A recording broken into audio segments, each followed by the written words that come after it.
The silence in Jasmine's apartment was no longer the heavy void, suffocating kind that had defined her first weeks of solitude. It had matured into something else, a clean, deliberate quiet that felt like a well-tailored suit. For 6 months, she had curated this existence with the precision of an archivist. Her books were alphabetized. Her plants thrived in their specific pockets of afternoon light. And her schedule was a fortress of predictability. She had traded the volatile, high-stakes drama of her relationship with Marcus for the steady, unadorned rhythm of a life governed only by her own desires. Jasmine sat at her mahogany desk, a cup of herbal tea cooling beside her laptop. She looked at her reflection in the darkened window. The woman staring back appeared composed, perhaps even serene. She had convinced herself that the distance she had placed between her past and her present was a physical barrier, a wall of glass through which she could observe the wreckage of her former life without ever being touched by the debris.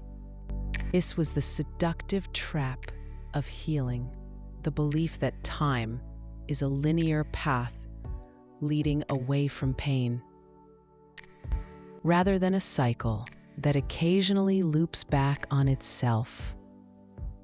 She prided herself on her independence.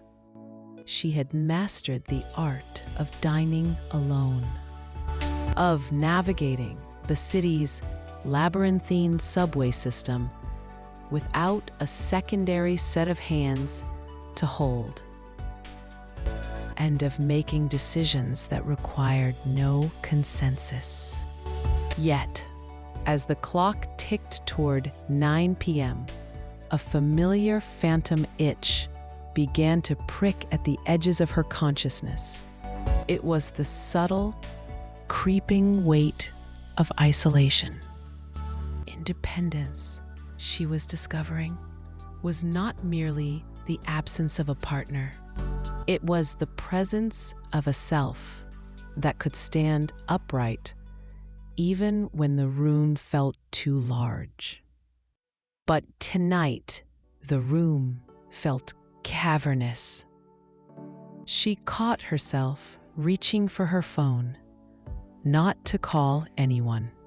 She had no one to call who would understand the specific texture of this evening, but simply to bridge the gap between her reality and the world outside. She stopped her thumb inches from the screen. This was the discipline she had cultivated. Do not reach out, she reminded herself. Do not invite the ghost back into the room. The illusion of distance is a psychological defense mechanism, a protective coating we apply to our memories to make them palatable. Jasmine had spent months telling herself that Marcus was a closed chapter, a cautionary tale she had already finished reading.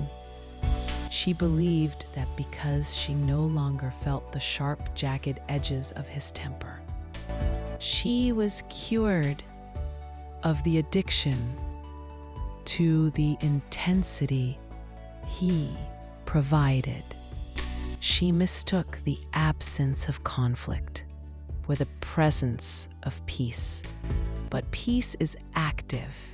It is a muscle that must be exercised. What Jasmine was experiencing was not peace, but a managed stasis. She stood up and walked to the kitchen. The hardwood floors cold beneath her bare feet.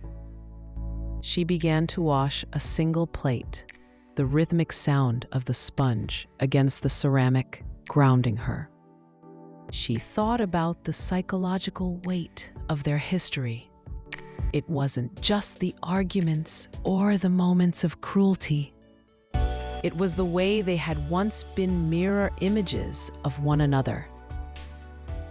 To be with Marcus was to be seen in high definition, even if the reflection was often distorted by his insecurities.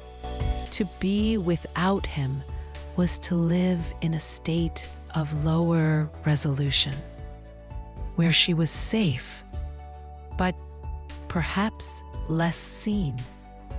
This is the hidden cost of leaving a toxic dynamic, the terrifying realization that you have lost your primary source of external validation, however flawed that source may have been.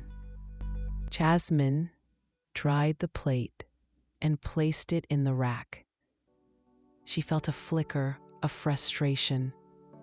Why, after all this work, did she still feel like a guest in her own life? She had done everything right. She had set boundaries, the classic textbook requirements for emotional survival. She had blocked his number, avoided the cafes they once frequented, and scrubbed her social media of their shared history. She had created a vacuum